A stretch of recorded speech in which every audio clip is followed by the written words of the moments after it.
भैया इतने काम करो यदि संभव हो तो।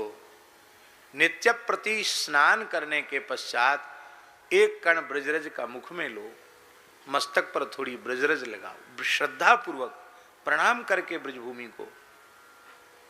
नित्य प्रति श्री जगन्नाथ जी का निर्माल्य लो, एक कण महाप्रसाद का मुख में लो। नित्य प्रति भगवान का चरणामृत लो, नित्य प्रति संत चरणामृत लो। ये चार साधन श्रद्धा पूर्वक निष्ठा पूर्वक प्रतिदिन करो।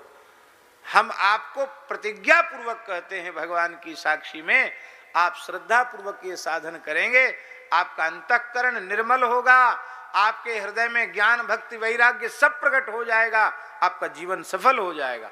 आप ये चार काम करके देखो, बस निश्चय करो ये किए बिना हम अन्न जल कुछ भी ग्रहण नहीं करेंगे। बड़ी सरलता से हो सकता है। एक डिबिया में ब्रजरज रख लो, एक सीसी में संत चरणामृत रख लो, एक सीसी में भगवत चरणामृत रख लो, एक सीसी में जगन्नाथ जी का निर्माल्य रख लो। इतना ही तो काम करना है। बाकी भजन नियम धर्म आप जो कुछ करना पीछे करो, इतना काम रोज करो, अत्यंत श्रद्धा से करो। देखो आपको क्या लाभ होता है, कितना लाभ होता है, हमसे पूछने की जरूरत नहीं, आप करके देख लो। मैंने अपने आंखों से देखा है, आंखों से। एक महानुभाव रामकृष्ण मिशन हॉस्पिटल में अपनी अंतिम श्वास ले रहे थे, संत ही थे, हमारे प्रति बहुत स्नेह था उनका। हम उनका दर्शन करने गए हॉस्पिटल में और वो उनका आखिरी क्षण ही था। नेत्र बंद थे, मुख पर सूजन थी। हमने उनसे, उनके सेवा में जो थे, उन्होंने कहा, हमारा नाम लेकर के वो आए हैं।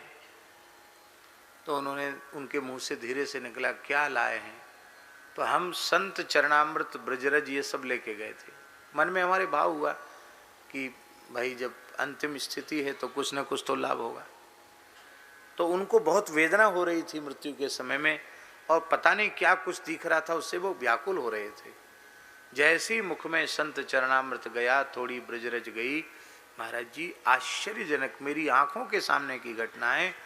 उनका मुखारविंद वेदना के भाव से तत्काल मुक्त हो गया, प्रसन्नता से खिल गया, नेत्र तो बंद थे, और एकदम देखने में लगा कि एकदम शरीर में परिवर्तन आ गया।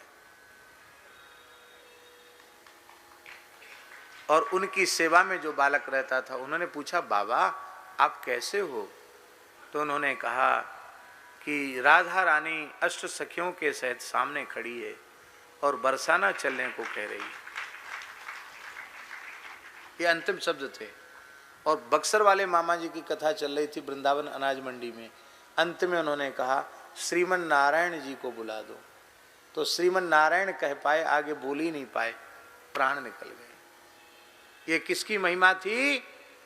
ये संत चरण रज और संत चरण जल ब्रजरज की ये महिमा थी। मैंने अपनी आंखों से देखा, तब से हमारा ऐसा विचार रहता है कि और कोई साधन बने न बने, पर ये भगवान की गुरुजनों की कृपा से नित्य हो जाए, श्रद्धा पूर्वक हो जाए।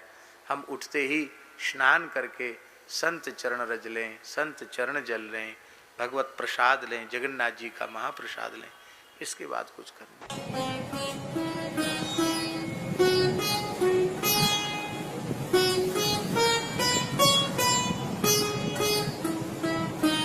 श्री सीताराम प्रतिदिन सत्संग एवं दर्शन के लिए श्री महाराज जी के ऑफिशियल चैनल को जरूर सब्सक्राइब करें।